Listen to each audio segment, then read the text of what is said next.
Hey everyone, I'm really sorry about that. I got kicked off over here with a weird internet thing that happened. So I apologize because that means that Julia and I think, got stopped right in the middle of the call.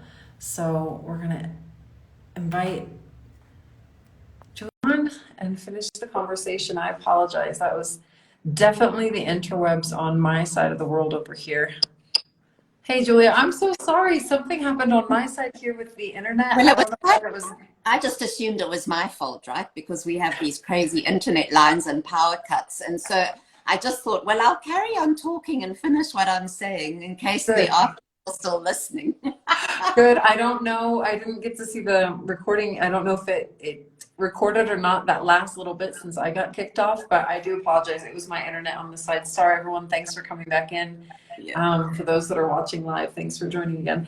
Last thing I heard, at least, you were, yeah, you were talking about defensiveness, but I don't know which exact point. No, I think we were talking a little bit about if you're, if you're experiencing other people's defensiveness, right? Yeah. So if I repeat myself and I can see we've got some people joined again. If I'm repeating myself, then forgive me, but let me do it anyway for Jamie.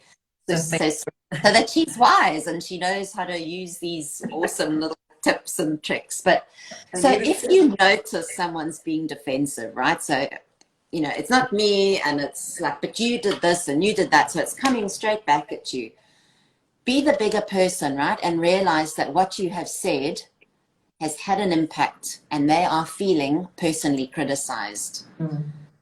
So you be kind of, it's almost like look at yourself and see, has my complaint or my comment, my feedback been unskillful? And have I attacked them personally, attacked their personality? Mm-hmm. Mm-hmm. And even if you haven't, right? So even if they're being triggered because they've got like a family history of personal attacks, so any like the raised voice is a trigger for people, Sure. soften it, right? And the way to soften it is to ask them, what did you understand what I just said? Or try and just say it in a different way, use different words. Yeah. Because sometimes it's just the words that trigger people. Mm-hmm. And see if that, and then really listen. Really listen. And I think most people, I mean, I see this a lot in business. And when the feedback comes to leaders, right? They do a 360 review or whatever, and the feedback is, oh, you criticize people, and and they're so devastated by the feedback. But it's like, and they're so willing to learn. So most of us, if we get told, oh, but you're criticizing people unhealthily, right? You're creating unhealthy conflict. They don't want to be doing it. So it might be that they are doing an unskillful request or unskillful feedback. And how do they learn to do that? And the one is to just keep saying it in a different way until the other person is no longer triggered by what you're saying and can hear it. Mm-hmm. Because you've got to listen for what you're trying to say, and are you saying it clearly? So that's really what I was saying before we got cut off. Thank you for repeating it. And if you got to hear it twice because you watched the first half of the video and then this last little part, oh, it's just But I repetition was, is good. oh, has my electricity gone off? Oh no. It was me. It was me. I apologize. I know we wanted to keep it to about half an hour so we can maybe do 5 more minutes or so since we had this tragic tech issue. One thing that we said we might talk about is, when you work with someone through coaching, how do you explore why defensiveness, for instance, or criticism and the other toxic behaviors that we'll talk about in the next 2 days, why are these even triggers for someone? Yeah. So I think the first thing to do, so you kind of, when you threw that question out at me, when I like, why do I just try to justify myself? The first thing the coach is going to ask you is, give me one specific example. Yeah. Because that's what we actually want to look at, because that's where we can start unpacking what's going on, is in a specific example, because we're great at generalizing as humans. You always do. My husband always does that. And so you can't, so you need the specifics exactly. And so when you start unpacking the specifics, then you can start seeing the different elements of it. And in fact, I recorded a podcast this morning on the Lego building blocks of your wiring patterns. And I think that one's going to release on, it's just before Christmas. I did it like as a Christmas present for everyone. Nice. But like, what are the building blocks of Lego building blocks of your inner wiring? And so that's what we would do. We'd start unpacking your actions, and then we'd start unpacking, you know, well, what was driving those actions? So what emotion was driving those actions? Makes sense. Yeah. Right. And then we'd start looking, well, what thoughts created those particular emotions? Because remember, emotions are the fuel. Right. They're our fuel, and we act based on that fuel. So we then, but then obviously an emotion doesn't come from anywhere, right? It comes from our thoughts, even unconscious thinking, which would be our patterning, our old childhood patterning. And we don't even need to know. We don't need to go there, because what's showing up for you today will tell us what's going on. And we spoke a little bit about the difference between therapy and coaching. So, you know, you and I, we don't need to go and look and spend years and years in your background, right? It's useful, and it helps you navigate your life to know. So I can talk to you about, you know, my childhood or whatever. But all we're looking for is what in that particular situation was going on. And then we start coaching, right? So, and we usually don't coach actions. That, you know, especially if you're coaching mindset or emotions, right? Actions is the very last thing you coach, because that's just tips and tools, that things like I'm giving you today, right? Little tricks and tips and habits that you can form. But we're not necessarily addressing what's going on emotionally. And we might be addressing a little bit of thought, because we've been, you know, we're talking concepts, all right? So you might get this idea, oh, right, that's an unskillful complaint. And suddenly you have a different thought about that person. Yes. You know, but we really want to unpack what's going on at that level. And it really is like playing Lego. I mean, it's so when we're in a coaching relationship, we'd be saying, well, you know, if you're sitting next to this really difficult person and you usually are feeling edgy and anxious, what needs to happen for you to be feeling peaceful when you're sitting next to this person? Right. And then we're going to look at the building blocks around that. What might you need to be thinking in order to feel peaceful?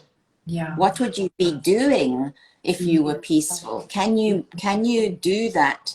You know, this whole acting as if until you're there.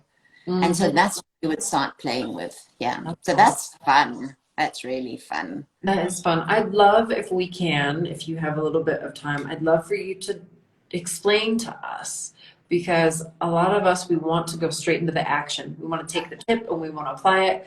And then we find ourselves a month later in a similar situation, and we've lost the tip. We didn't get the behavior change to, you know, take the time to respond, to do the breath, to, you know, what is the relationship between the actions, the feelings, and the thoughts, that instead of going in through the action that, you know, we want quick results, maybe we actually need to go in through one of these other doors? Would you like to maybe give us a little bit of insight into why that's important?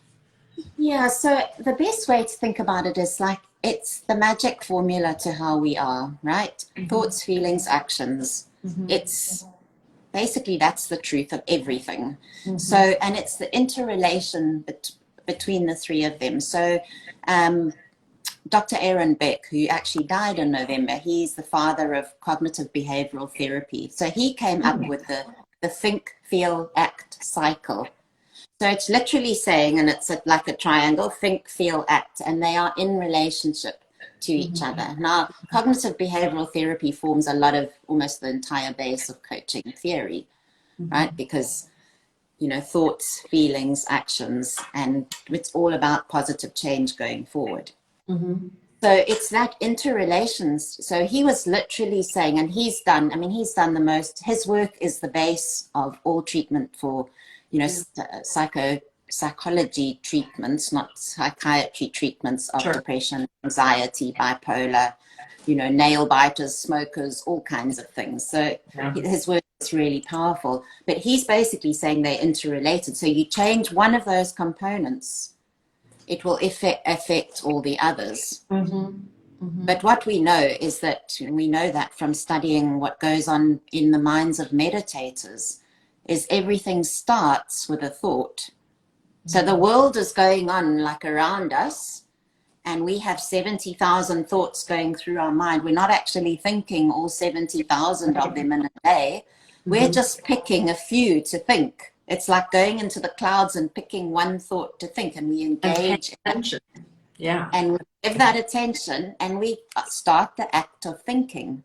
And the minute we think something, we start up a chain reaction in our brain, which is, and then in our bodies, and then it's a feedback loop. So we start off, we engage in thinking, we think something. So so-and-so said this to me, and I think, oh, what an idiot thought.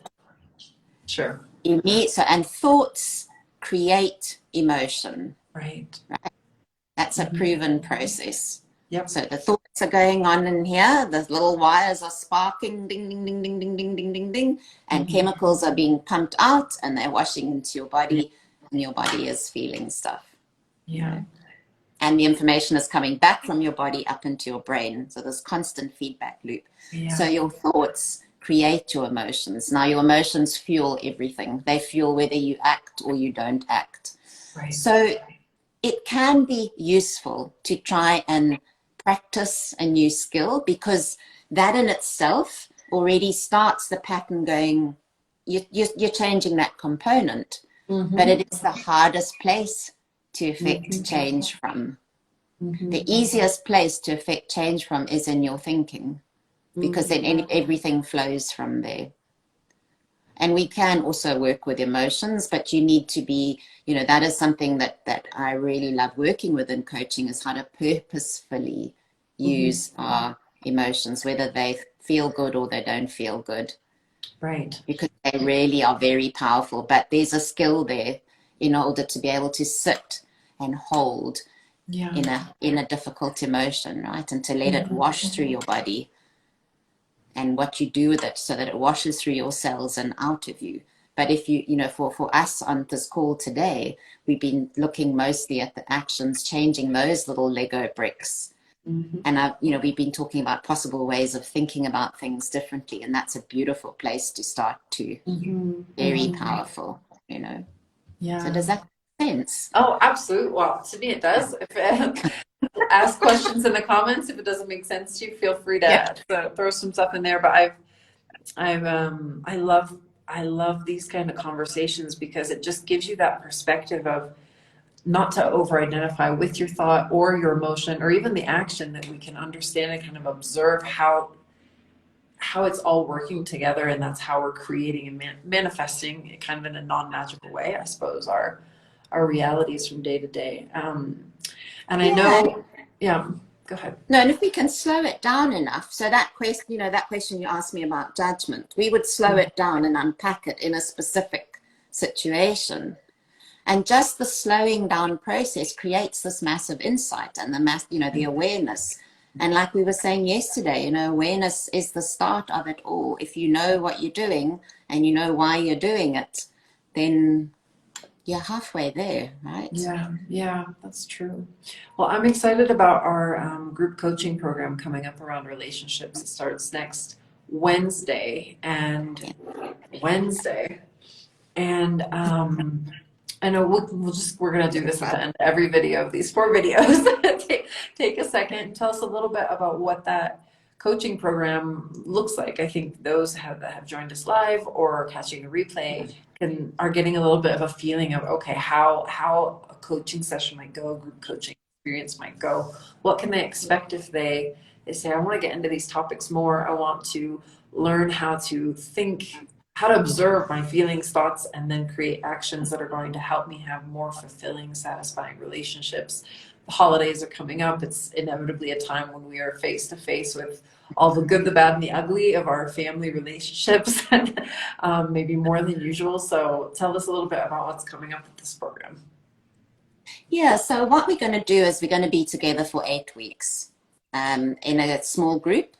And the idea is to really use the holidays for all the examples that we want. So we're going to be looking for all the triggers that show up for you. And we might even, if, you know, specifically you might have one relationship that you want to improve over the period, or it's just a general sense of, you know, my relationships need a reset, right? We are 2 years into COVID. I need to reset my emotions. But in the beginning, we're looking for triggers. And so that's where we're going to coach together over the holiday season, is on your triggers. So a lot of what we're talking about today, which is on the action level, we'll also look at what's called the kind of the afflictive emotions that drive a lot of these behaviors, and what shows up, like what is your dominant one. It might be anger, it might be envy, might be pride, all those things we don't want to hear about. And then so we're starting to unpack that and get ideas of and learn about ourselves and create awareness in the first month using what's going on in the holiday season. Right. And then we'll all settle down a bit in January to be able to step back one step and start looking at those patterns and, Awesome. and figuring out your exact patterns, because when you know your pattern, you know how to change it and you can see yourself in it. It's quite fun, really. I think in a live ages ago, you and I talked about the game board or gamifying your life. And that's what it's like, right? When you start seeing your patterns and you just go, or even your friends or even your family, you just like, there I go again. I did it again, which brings such lightness to it. Because, you know, what we're not trying to do, Janie, is make anything about ourselves wrong. Okay, this, you know, coaching's not about like, there's something wrong with me and I need to fix it. I think this is one of the big messages that comes often in the self-help field, right? Is there something wrong with you? And in order to be whole and in order to be wanted and liked and have love and be successful, need to fix these things. So people that attack personal development with a vengeance are actually trying they think they are not whole, they think they are not okay. And that's what we're never saying, right? We're all worthy and we're all perfect. But we want to be like, we want whole being happiness. We want to feel that in all the areas of our life. We want to feel the softening in all areas of our life. So we need to go to the places that are difficult. And so this is what the coaching. You always say that. I love it. The treasure. But you know, it's not about like we're going to go, you know, a lot of people go, does that mean I'm going to go and have to have all these horrible conversations with people now? It's not, right? We're going to work with you. And so, and your relationships will shift. I mean, this is the fascinating thing about relationships, right? Is one tiny thing shifts in you, everything shifts, because everything's so connected. It's a system. You're into systems thinking, right? So we don't need to have these deep conversations with our loved ones about when you said that you really hurt me, or I've got to pluck up the courage to have that conversation. If that's what you want to do, once we've cleared out the triggering out of your system, that's really different. But we're going to get you to a clean place, or an emotionally clear, neutral place. And then you act from there. You don't act from feeling defensive. You don't act from feeling angry. You know, it's like if you're going to want to do an intervention in a relationship, we're going to get you to a point of neutrality. But so don't be put off by me saying, listen, we go to the hard places. It's not hard. Coaching is fun, right? It is. Yeah, totally fun. And insightful, you know, and usually you end a coaching session going, wow. I'm feeling energized, because you're always learning something about yourself and understanding dynamics and feeling more empowered, more sovereign, more connected. you know, in a way that you're defining how your life is going forward. And I think it's really exciting too. But I do geek out about these things. I'm super excited about your program coming up next week because yeah, these are things that we all can learn from and grow from. There's always something to yeah, to just continue shining light into and to learn and grow. So I'm super excited about that. It's going to be fun. I'm looking forward to it a lot. Yeah, Awesome. be good. Cool. Yeah. Good. Well, I want to thank you for hanging out with me again today. I'm just thrilled as can be that I get to talk with you every day. I know, it's fun, isn't it? These 4 days in a row. And thank you. I know I saw Candace and Jenny, and I saw Paola and a couple other people come in. Thanks for watching live. And if you're catching the replay, thanks for catching the replay. We're coming back tomorrow again, 11 a.m. What's our topic for tomorrow, Julia? I think we are talking tomorrow about sulking. And what we call stonewalling, which is the cold shoulder, right? Like you give people the cold shoulder. So, oh, and those two, okay, so those two related. That will be very interesting. All right. Oh, I can't wait to learn from you tomorrow. Join us tomorrow again. We'll be on at the same time, starting at 11 EST, 4 p.m. UK. I think it's 11 to 9, 8 a.m. West Coast. And that is 6 p.m. in Cape Town, where you are. So we'll be back. Even if it's tomorrow, if we're in our PJs, whatever, we're going to show up. We're going to be here and do it again. oh, I've got someone special who's just joined. It's Thomas, my beloved. He's in Germany. Oh, hi, Thomas. My bonus son. We're just finishing up now. Yeah. So. Well, I'll upload it in just a minute so you can catch the replay. Good to see you, Thomas. Heard lots of good things about you. Well, awesome to see you, Julia. I'll catch you tomorrow. Thanks for hanging out. Yeah. See you tomorrow. Bye, everyone. Thanks, everyone. Bye. Hanging out there with the power cut or whatever. Yeah, sorry about that. All right. See you later. Bye. Bye, Jamie. Bye. Bye.